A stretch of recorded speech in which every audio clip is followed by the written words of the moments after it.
উত্তর দিনাজপুর গল্পগট্টু 2 নম্বর ব্লকের অন্তর্গত আমি সুগুনতলা হাতিমারা যে মেলা হয়েছিল শ্রী শ্রী জন্মাষ্টমী মেলায় আজকে 27 তারিখ আজকে বিসর্জন পালা সেখানে আমি উপস্থিত রয়েছি। এখানে দেখতে পাচ্ছেন এই যে মন্দির, সেই মন্দিরের সামনে আমি উপস্থিত রয়েছি। এখানে বিসর্জন পালা যে জানে কী বলো ওটাকে মাজরা হয়ে তারপর ডালা মোড়, তারপর লকডাউনে একটা বাজার রয়েছে যেটা পাড়ার লকডাউন বাজার হিসাবে জানি, সেখানে নিয়ে যাওয়ার চেষ্টা করব।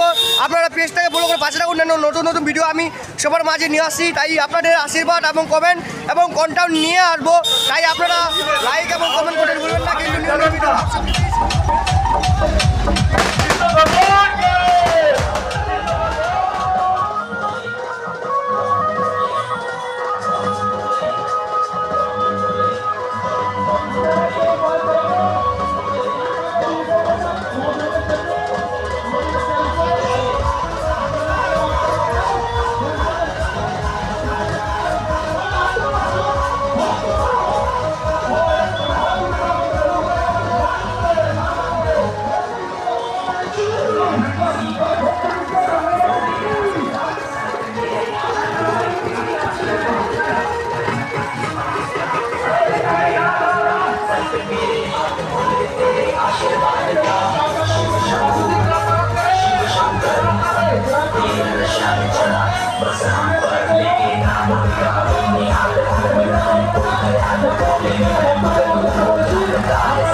मन लगा है भोले